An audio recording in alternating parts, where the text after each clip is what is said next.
Hello guys, අද මම කතා කරන්න ආවේ කොහොමද රස්තියාදුවක් නැතුව ලේසියෙන්ම පාස්පෝර්ට් එක හදාගන්න කියලා. මේ වීඩියෝ එක මම කතා කරනවා මේ දවස්වල පාස්පෝර්ට් පෝලිමත් එක්ක කොහොමද රස්තියාදුවක් වෙන්නේ නැතුව පාස්පෝර්ට් එක ලේසියෙන්ම ගෙදර ඉඳන් හදාගන්න කියලා තමයි මේ වීඩියෝ එකෙන් කතා කරන්න යන්නේ. මේකෙදි අනිවාර්යයෙන්ම අවශ්‍ය ලියකියවිලි අවශ්‍ය ඩොකියුමන්ට් මොනවාද ඒවට කොහොමද ගන්න ඒවා විස්තර ඔක්කොම කතා කරනවා. අපි යමු එහෙනම් වීඩියෝ එකට. මුලින්ම කියන්න ඕනේ අනිවාර්යෙන් ලයික් එකක් කමෙන්ට් එකක් දාන්න. දන්න දෙයක් තියෙනවනේ අවශ්‍ය ලියකියවිලි ගැන කතා කරද්දී මුලින්ම ෆොටෝ එක අපි ස්ටුඩියෝ එකෙන් ගන්න ෆොටෝ එක, ඊට පස්සේ ඇප්ලිකේෂන් එක ඕනේ ෆොටෝ ගන්න, නැෂනල් ඩෙන්ටිටි කාඩ් එක ඕනේ, ඊට පස්සේ පරණ පාස්පෝර්ට් එක තියෙනවා පරණ පාස්පෝර්ට් එක ඕනේ, ID කොපි ඕනේ. ඒ වගේම ඉමර්ජන්සි ලෙටර් එකක් ඕනේ හදිස්සිය දාන්නවල. මේ NVQ සර්ටිෆිකේට් එකක් තියෙනවා නම් හොඳයි. එතකොට ඔයාලගේ ජොබ් එකට දාන්න පුළුවන් අනිවාර්යෙන් වාගේ ඔයා කරන ශේෂ්ත්‍රයේ. ඒ වගේම සර්විස් ලෙටර් එකක් හරි කමන්න තියෙනවා නම් අරන් යන්න. එතකොට ඔයා නැත්තම් ලේබර් වැටෙන්නේ. ලේබර් වැටෙන්නේ නැතුව ඔයාට ගා ගන්න පුළුවන්.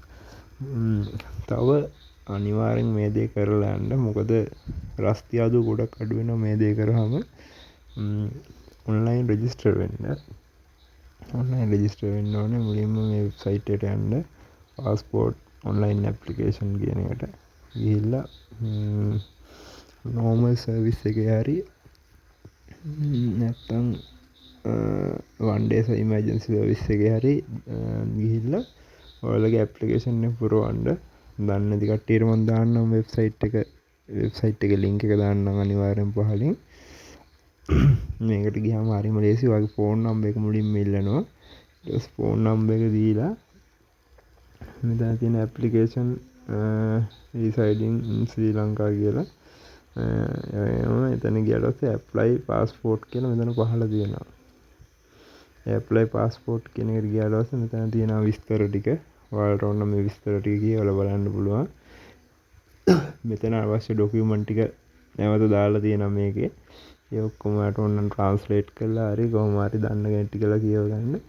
මුලින්ම මෙතන අපේ ෆෝන් නම්බර් එකක් දෙන්න. ඔයා පාවිච්චි කරන ෆෝන් නම්බර් එක. මොකද මේ ෆෝන් නම්බර් එක හරියටම දෙන්න. මේකට තමයි ඔයාට අපොයින්ට්මන්ට් දාන්න ඒවා නම් මොන ඔක්කොම විස්තර එන්න මේකට මේ ෆෝන් නම්බර් එකට. අනිවාර්යයෙන් මෙතෙන්ට හරි ෆෝන් නම්බර් එකක් දාන්න. දාලා මුලින්ම රෙජිස්ටර් වෙන්න. මෙතන ඔයාගේ නම විස්තරය ටික දාන්න. ඊමේල් ඇඩ්‍රස් තියෙනවා ඊමේල් ඇඩ්‍රස් එක. ඒක ඔක්කොම දාලා මුලින්ම රෙජිස්ටර් වෙන්න ඕනේ. මෙතන නම දාන්න, සර්නේම් එක දාන්න. සර්නේම් එක කියන්නේ ඔයාගේ නමේ අන්තිම කොටස. ඒ කොටස මෙතෙන්ට දාන්න ඕනේ. ඊට පස්සේ මුල් නම. ඊට පස්සේ ඊමේල් ඇඩ්‍රස් එක තියෙන ඊමේල් ඇඩ්‍රස් එක දාන්න. පාවිච්චි කරන ඊමේල් ඇඩ්‍රස් එක. ඊට පස්සේ මෙතන ෆෝන් නම්බර් එක දාන්න වෙනවා. ෆෝන් නම්බර් එක දාලා සබ්මිට් දෙන්න. සබ්මිට් දුන්නා පස්සේ මෙතන කෝඩ් එකක් ගහන්න. ඒ කෝඩ් එක හරියට දෙන්න. දැන් මම මේක හදලා තියෙන ඉඳලා කෝඩ් එක එන්නේ. මෙතන මේ කෝඩ් එක කොපි කරලා ඔයාලට වන් ටයිම් පාස්වර්ඩ් කෝඩ් එකක් එන්නේ. ඒක දීලා සබ්මිට් දෙන්න. සබ්මිට් දුන්නාට පස්සේ මේක සක්සස්ෆුල් කියලා අනිවාර්යෙන් මැසේජ් එකක් එයි.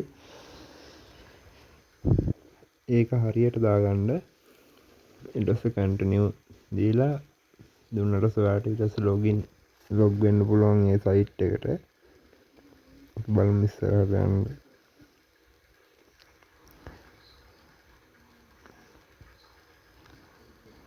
දැන් මේක ඇප් එක ලොග් වෙලා ඉවරයි. අපි පාස්වර්ඩ් දීලා අපි රෙජිස්ටර් වෙලා ඉවරයි. ඊළඟට අපිට තියෙන ලොග් වෙන්න.